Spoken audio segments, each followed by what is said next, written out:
লাগলে আরো লাগান মিয়া।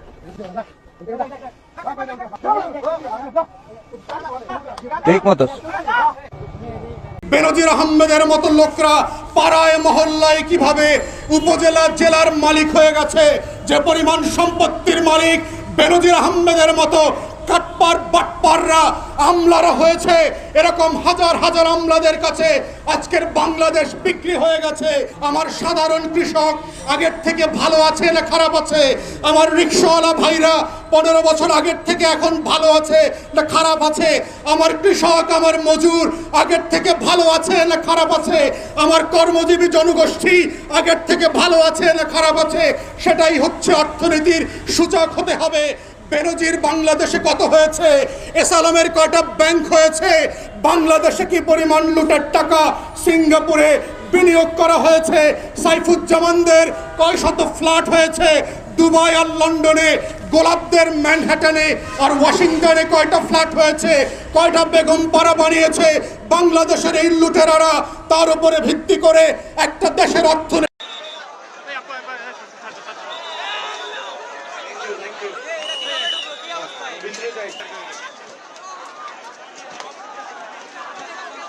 আসছি তো মেইনলি তার গানই শুনতে, কিন্তু ঢুকার সময় যেই মায়ের খাইছি তো ঢুকেই যে ভালোবাসি গান শুনে মন ভরে গেছে। আসসালামু আলাইকুম প্রিয় দর্শক, ফাইনালি চলে আসলাম আপডেট ও গুরুত্বপূর্ণ কিছু নিউজ নিয়ে আপনাদের মাঝে। প্রিয় দর্শক, অবশ্যই ভিডিওটি শেষ অবধি দেখবেন। দর্শক, আপনাদের কাছে ছোট্ট একটি অনুরোধ, দেশ এবং দেশের বাইরে হলে কমেন্ট বক্সে লিখে জানিয়ে দেবেন, আর চ্যানেলে নতুন হলে সাবস্ক্রাইব করে পাশে থাকা বেল বাটনটি অবশ্যই অল করে দেবেন, কারণ পরবর্তী আপডেট নিউজ সবার আগে পাওয়ার জন্য প্রিয় দর্শক আর অবশ্যই একটি লাইক দেবেন। দর্শক, আর দেরি নয়, মূল ভিডিওতে যাওয়া যায়। আসসালামু আলাইকুম প্রিয় দর্শক, আপনাদের সকলকে আমন্ত্রণ জানাচ্ছি রাজনীতির কথা অনুষ্ঠানে। আপনারা নিশ্চয়ই লক্ষ্য করেছেন, কয়েকদিন আগে ভারতের পররাষ্ট্র সচিব বিনয় মোহন কোয়াত্রা বাংলাদেশে এসেছিলেন। এসে তিনি এখানে বাংলাদেশের প্রধানমন্ত্রী, পররাষ্ট্রমন্ত্রী এবং পররাষ্ট্র সচিবের সঙ্গে কথা বলেছেন।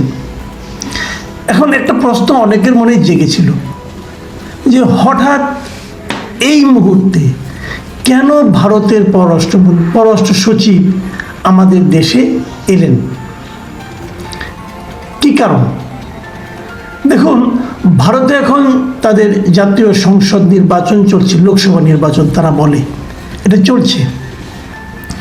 নির্বাচনের আগে বিজেপি বেশ জোর গলায় বলেছিল এবার তারা 400-র বেশি আসন পাবে। এ পর্যন্ত এই নির্বাচনে 3 দফা নির্বাচন হয়ে গেছে, অর্ধেকটা হয়ে গেছে আর কি। এই 3 দফায় যা বিশ্লেষণ আমরা শুনতে পাচ্ছি, তাতে বিজেপি খুব সহজে একক সংখ্যা, 400 তো দূরে থাক, এককভাবে সংখ্যাগরিষ্ঠতা পাবে কিনা এটা নিয়ে সন্দেহ।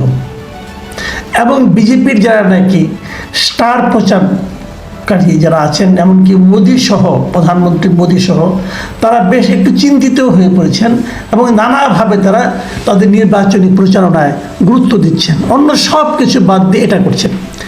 এই যখন ভারতের অবস্থা, তখন তাদের পররাষ্ট্র সচিবের মতো একজন গুরুত্বপূর্ণ ব্যক্তিকে বাংলাদেশে পাঠানোটা এমনি এমনি হয়নি। নিশ্চয়ই কোনো একটা বড় কারণ আছে। সেই কারণটা কি? এবং বুঝে নেবেন, কারণটা নিশ্চয়ই আমাদের কোনো স্বার্থের ব্যাপার না, তাদের স্বার্থের ব্যাপার। তাদের স্বার্থে কোথায় টান পড়ল যে তারা এভাবে এলেন?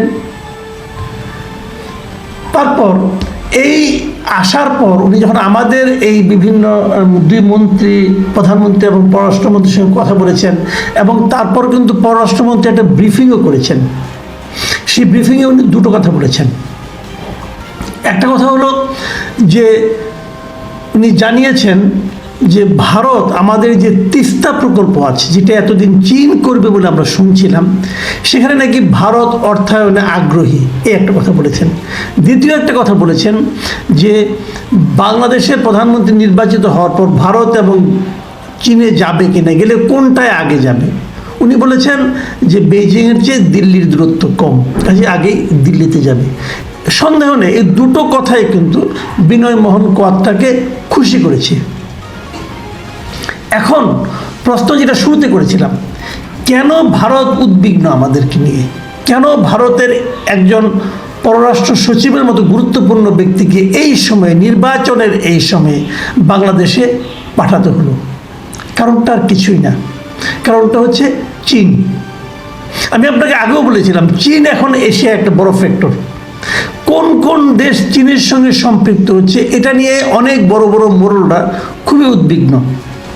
দেখুন, কিছুদিন আগে গত জানুয়ারিতে বাংলাদেশে যে নির্বাচনটা হয়ে গেল, সেই নির্বাচনে শেখ হাসিনা নির্বাচিত হয়েছেন এবং কারোর মনে কোনো সন্দেহ নাই এই নির্বাচনটা বেসিক্যালি হয়েছে ভারতের সহযোগিতায়। ভারত না চাইলে এভাবে নির্বাচন করতে পারত কিনা শেখ হাসিনা সন্দেহ আছে।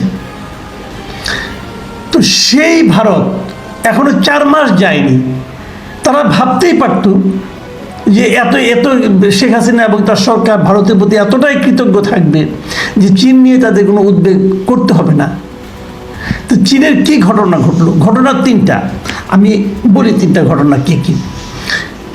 কিছুদিন আগে মানে চীনেরই পত্রিকা জিনহুয়া সংবাদ মাধ্যম, সেখানে ওরা একটা নিউজ দেখিয়েছে, বলেছে সেটা কি, সেটা হলো চীন এবং বাংলাদেশ একটা যৌথ সামরিক মহড়া বা প্রশিক্ষণের আয়োজন করবে।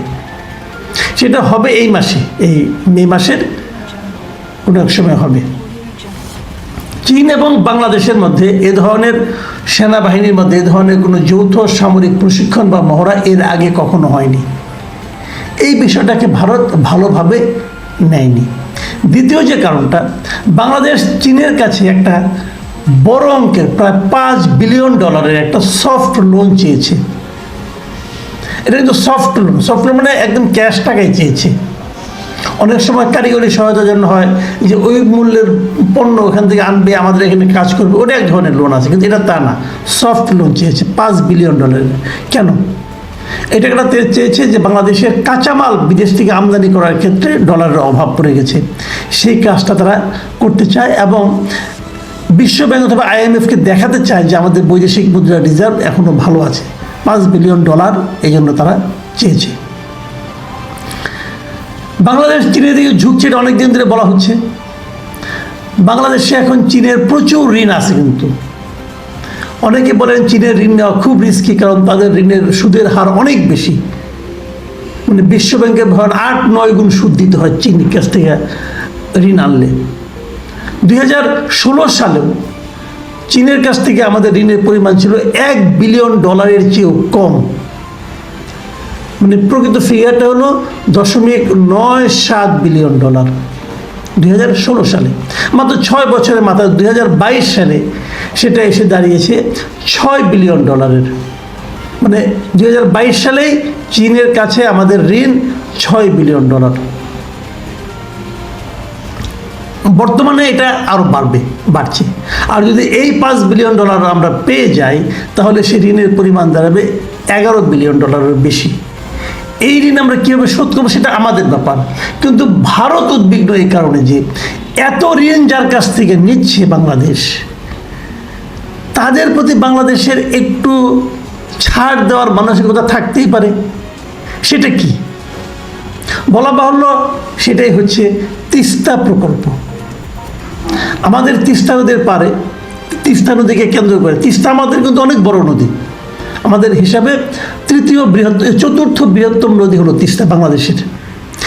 সেই নদীর অববাহিকায় যে ফসল এবং এই নদীর পানি দিয়ে যে ফসলে আমাদের যে খাদ্যশস্য উৎপাদিত হয়, সেটা আমাদের টোটাল খাদ্যশস্যের 14% মতো, মানে বিশাল। কিন্তু এই তিস্তা নদীর পানি আমরা অনেক দিন ধরে পাচ্ছি না। এটা ভারত এবং আমাদের মধ্যে একটা যৌথ নদী, এবং এখান থেকে পানি না পাওয়ার কারণে ভারতের সঙ্গে আমাদের সম্পর্কের কিন্তু এটা নিয়েই কিন্তু একটা অমীমাংসিত রয়ে গেছে অনেক দিন ধরে। বিকল্প হিসেবে চীনের প্রস্তাব একটা ছিল, আমাদেরও প্রস্তাব ছিল, সেটা হলো আমাদের এখানে একটা তিস্তার পারে কিছু কিছু ছোটো ছোটো অনেক বড় বড় আর কি, ছোটো ছোটো না, অনেক বড় বড় রিজার্ভয়ার করা হবে, হ্রদের মতো করা হবে, যেখানে বর্ষাকালে পানি জমিয়ে রাখা হবে এবং শুকনোর সময় এই পানি দিয়ে আমাদের চাষবাস হবে। এটা কোনো সমস্যা নয়। আরও কিছু প্রকল্প আরও কিছু আছে, নদীর পার উঁচু করা, নদীর তলদেশকে করা, ড্রেজিং করা, এগুলো অনেক কিছু আছে। এরকম চীন একটা প্রকল্প দিয়েছে প্রায় $1 বিলিয়ন, $1 বিলিয়ন ব্যয় করে চীন এটা করে দেবে। এটা নিয়ে ভারতের মাথা খারাপ হওয়ার কারণ আছে। একদম সীমান্তবর্তী এলাকা, যেখান থেকে শিলিগুড়ি 100 কিলোমিটারের কম দূরত্বে, সেখানে যদি এই ধরনের একটা চীনা এই $1 বিলিয়ন একটা প্রকল্প হতে গেলে সেখানে তো চীনের অনেক লোক উপস্থিত থাকবে। এই জিনিসটাকে ভারত ঝুঁকিপূর্ণ মনে করছে।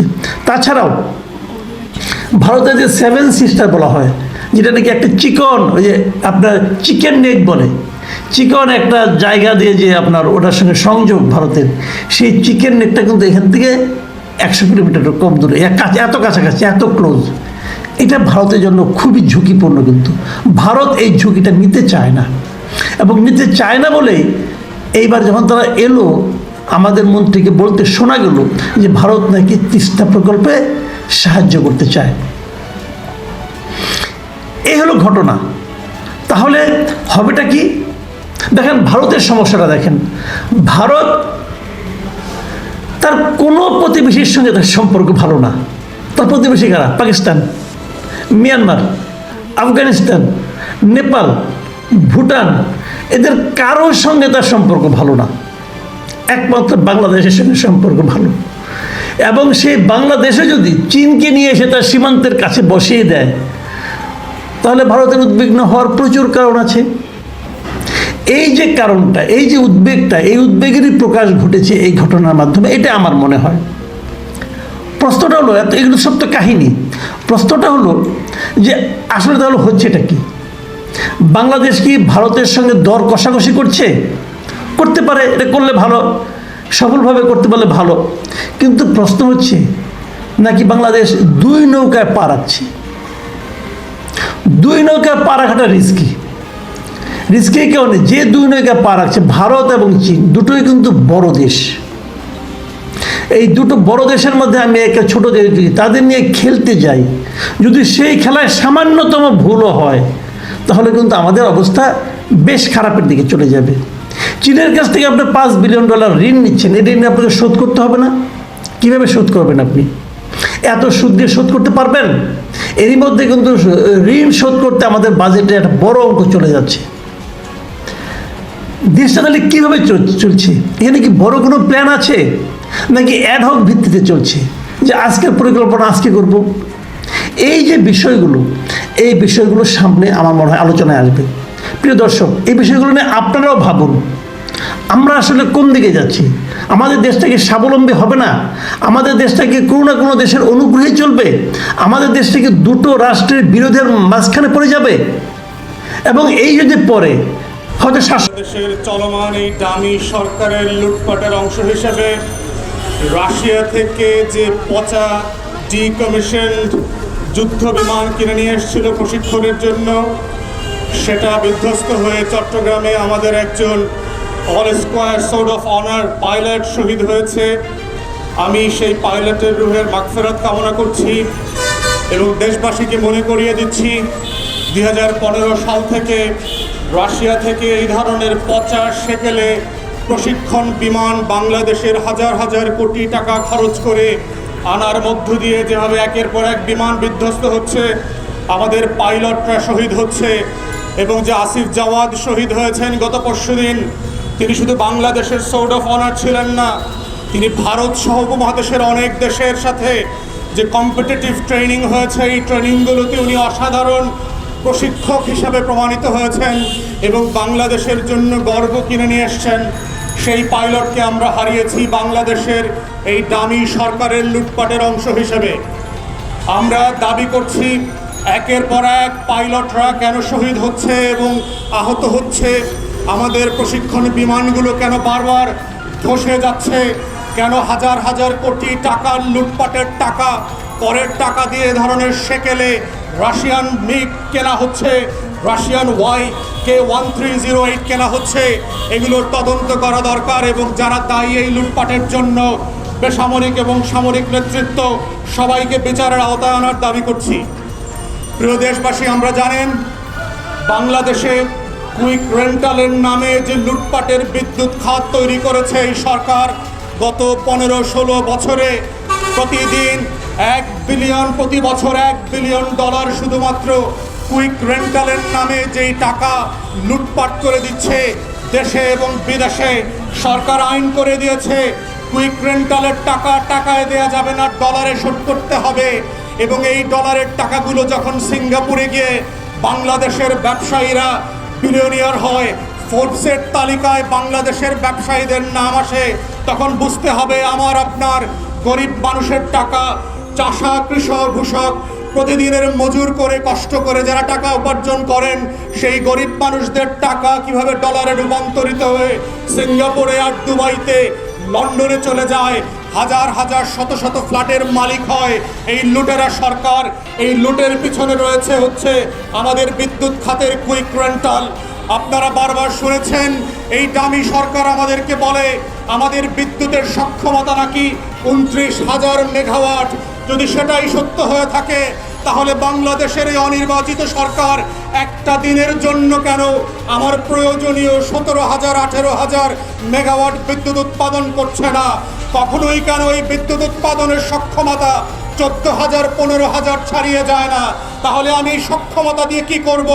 আমার বিলিয়নস অফ ডলার পেমেন্ট করে কুইক রেন্টালের নামে যারা দেশে বিদেশে আমার সম্পদ লুটপাট করছে, অথচ আমার গ্রামে গঞ্জের চাষিরা সেচের জন্য বিদ্যুৎ পাচ্ছে না, জমিতে পানি দিতে পারছে না, চাষবাস করতে পারছে না। আমার গ্রামে গঞ্জের ব্যবসা বাণিজ্য ধসে পড়ে গেছে, গ্রামের বাজারগুলোতে 6 থেকে 8 ঘন্টা পর্যন্ত বিদ্যুৎ থাকছে না। সেই পল্লী বিদ্যুৎকে কেন বিদ্যুৎ দেওয়া হচ্ছে না? যদি আপনার 29,000 মেগাওয়াট আপনার সক্ষমতা থেকে থাকে তাহলে বাংলাদেশ তো বিদ্যুৎ রপ্তানি করার কথা, তাহলে আপনি কেন আবার আদানি থেকে বিদ্যুৎ আমদানি করছেন? নতুন করে আরেকটা ভারতীয় কোম্পানির সাথে কেন চুক্তি করছেন? আপনি কেন নেপাল থেকে আবার বিদ্যুৎ আনার চেষ্টা করছেন? এই লুটপাটের গণতন্ত্রের যে মডেল, এটার মানে হচ্ছে শুধুমাত্র সাইফুজ্জামানদের 300 ফ্ল্যাট হবে লন্ডনে, এসালামদের 8টা ব্যাংক হবে, বাংলাদেশের পাড়ায় পাড়ায় কানায় কোনায় অভাব অনটন, আর টিসিবির ট্রাক বাড়বে, আর লন্ডনে ওয়াশিংটনে আওয়ামী লীগের নেতাদের লুটের সম্পত্তি বাড়বে। এই মডেলের নাম হচ্ছে কুইক রেন্টাল মডেল, যেই মডেল দিয়ে বাংলাদেশের বিদ্যুৎ খাতকে ধসিয়ে দেওয়া হয়েছে, যেই মডেল দিয়ে বাংলাদেশ ব্যাংকের রিজার্ভ শূন্যে নেমে আনা হয়েছে, যেই মডেল দিয়ে বাংলাদেশের আমদানি করবার সক্ষমতা 6 মাস থেকে 2 মাসে নামিয়ে দেওয়া হয়েছে। সেই মডেলের নাম হচ্ছে কুইক রেন্টাল মডেল। এই মডেলের মালিকানা হচ্ছে আওয়ামী অলিগার্কস এবং মাফিয়াদের, যাদের একমাত্র দায়িত্ব হচ্ছে গরিব মানুষের টাকা শোষণ করে বিদেশে ডলারে রূপান্তরিত করে পাচার করা, যাদের একমাত্র কাজ হচ্ছে দিনে এবং রাতে ব্যাংকিং মার্জারের নামে নতুন নতুন ব্যাংকের মালিক হওয়া, যাদের একমাত্র দায়িত্ব হচ্ছে ব্যাংক খেলাপিদেরকে মাফ করে দিয়ে নতুন করে বাজেট থেকে সাবসিডি দিয়ে ব্যাংকগুলোকে ফোর্সফুলি মার্জার করা। এটার নাম হচ্ছে মাফিয়া গণতন্ত্র, এটার নাম হচ্ছে লুটেরাদের অর্থনীতি। এভাবেই বাংলাদেশ ডিজিটাল বাংলাদেশের নামে লুটপাটের স্বর্গে পরিণত হয়েছে। এটার মধ্য দিয়েই স্মার্ট বাংলাদেশে লুটপাট হতে হতে আমি আপনি ফকির হয়ে যাব। 41 সালে বাংলাদেশে অলিগার্করা বড়লোক হবে, বেনজিরদের জিডিপির গ্রোথ বাড়বে, এসালামদের জিডিপির গ্রোথ বাড়বে। শূন্য ব্যাংক থেকে শুরু করে এসালাম গত 15 বছরে 8টা ব্যাংকের মালিক হয়ে গেল। এর নাম হচ্ছে বাংলাদেশে উন্নয়ন। আমরা দেখেছি বেনজির আহমেদের মতো লোকরা পাড়ায় মহল্লায় কিভাবে উপজেলা জেলার মালিক হয়ে গেছে। যে পরিমাণ সম্পত্তির মালিক বেনজির আহমেদের মতো কাটপার বাটপাররা আমলারা হয়েছে, এরকম হাজার হাজার আমলাদের কাছে আজকের বাংলাদেশ বিক্রি হয়ে গেছে, বাংলাদেশের সম্পত্তি পাচার হয়ে গেছে। আর এভাবেই আমি আপনি গরিব হয়ে গেছি। এই গরিব হওয়ার মধ্য দিয়ে আমাকে আপনাকে গড়পট্টায় বড়লোক করে দেওয়া হয়েছে। কারণ বেনজির যখন 500 কোটি টাকার মালিক হয়, গড়পট্টায় বাংলাদেশের প্রত্যেক রিক্সাওয়ালা লাখপতি হয়ে যায়। এই গড়ের অর্থনীতিকে আমরা প্রত্যাখ্যান করছি। আমাদের দাবি হচ্ছে অর্থনীতির সূচক দেখতে হবে গরিব মানুষের জীবন বিবেচনায়। আমার সাধারণ কৃষক আগের থেকে ভালো আছে না খারাপ আছে? আমার রিক্সাওয়ালা ভাইরা 15 বছর আগের থেকে এখন ভালো আছে না খারাপ আছে? আমার কৃষক, আমার মজুর আগের থেকে ভালো আছে না খারাপ আছে? আমার কর্মজীবী জনগোষ্ঠী আগের থেকে ভালো আছে না খারাপ আছে? সেটাই হচ্ছে অর্থনীতির সূচক হতে হবে। বেনজির বাংলাদেশে কত হয়েছে? এসালামের কয়টা ব্যাংক হয়েছে? বাংলাদেশে কি পরিমাণ লুটের টাকা সিঙ্গাপুরে বিনিয়োগ করা হয়েছে? সাইফুজ্জামানদের কয় শত ফ্ল্যাট হয়েছে দুবাই আর লন্ডনে? গোলাপদের ম্যানহাটনে আর ওয়াশিংটনে কয়টা ফ্ল্যাট হয়েছে? কয়টা বেগম পাড়া বানিয়েছে বাংলাদেশের এই লুটেরারা? তার উপরে ভিত্তি করে একটা দেশের অর্থনীতির মানদণ্ড চলতে পারে না। আমরা বারবার বলেছি এই ডিজিটাল লুটপাটের মানে হচ্ছে আমরা গরিব থেকে গরিব হয়েছি। 2009 সালের 1 লক্ষ টাকা আজ শূন্যে পরিণত হয়েছে। শুধু মনে করে দেখেন 2009 সালে 1 লক্ষ টাকা দিয়ে আপনি কয় ভরি সোনা কিনতে পারতেন? আর আজকে বাংলাদেশে সোনার ভরি 1 লক্ষ টাকা ছাড়িয়ে গেছে। আওয়ামী লীগ যখন ক্ষমতায় এসেছিল, যার ব্যাংকে 1 লক্ষ টাকা ছিল, সেই 1 লক্ষ টাকা আজকে শূন্যে পরিণত হয়েছে। এই 1 লক্ষ টাকা 15 বছরে শূন্যে পরিণত হওয়ার মানে হচ্ছে ডিজিটাল বাংলাদেশ। এর মানে হচ্ছে 5 লক্ষ টাকা শূন্যে পরিণত হবে। এর মধ্য দিয়ে আপনি 2041 সালে স্মার্ট বাংলাদেশে পরিণত হবেন। এটাই হচ্ছে লুটপাটের বাংলাদেশ, এটাই হচ্ছে ডিজিটাল বাংলাদেশ, এটাই হচ্ছে দামি গণতন্ত্র আর ফেক নির্বাচনের বাংলাদেশ। এই বাংলাদেশের জন্য মানুষ যুদ্ধ করে দেশ স্বাধীন করে নাই। এই বাংলাদেশের জন্য হাজার হাজার মানুষ জীবন দেয় নাই। এই বাংলাদেশের জন্য আমার গরিব কৃষক পায়ের ঘাম মাটিতে ফেলে সোনার ফসল ফলায় না। এই বাংলাদেশের জন্য আমার রিক্সাওয়ালা, আমার শ্রমিকরা, আমার পোশাক শিল্প শ্রমিকরা গায়ের ঘাম মাথায় তুলে রক্ত বিক্রি করে, বিদেশে কাপড় বিক্রি করে ডলার আনে না। এটা বাংলাদেশের স্বাধীনতার সাথে গাদ্দারি করা হয়েছে। আওয়ামী লীগ সরকার আওয়ামী রাজাকারে পরিণত হয়েছে। এই দামি সরকার পাকিস্তানি হানাদারদেরকে ছাড়িয়ে গিয়ে আওয়ামী হানাদারে পরিণত হয়েছে, আওয়ামী অলবদরে পরিণত হয়েছে।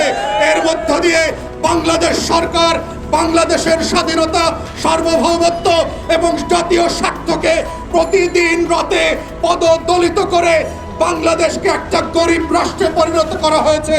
এবং আওয়ামী লীগের নেতাদেরকে, এই আমলাদেরকে, সামরিক এবং বেসামরিক সবাইকে জন্য বিচারের আওতায় আনা হবে।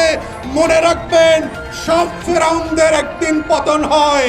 কোনো না কোনো দিন এই ফেরাউনকেও পানিতে ডুবে মরতে হবে। কোনো না কোনো একদিন এই নমরুদকে এক মশায় কামড় দেবে। কোনো না কোনো একদিন এই কারুনকেও মাটি খেয়ে ফেলবে। সেই দিন খোদার কসম আপনাদেরকে বিচারের কাঠগড়ায় দাঁড়াইতে হবে।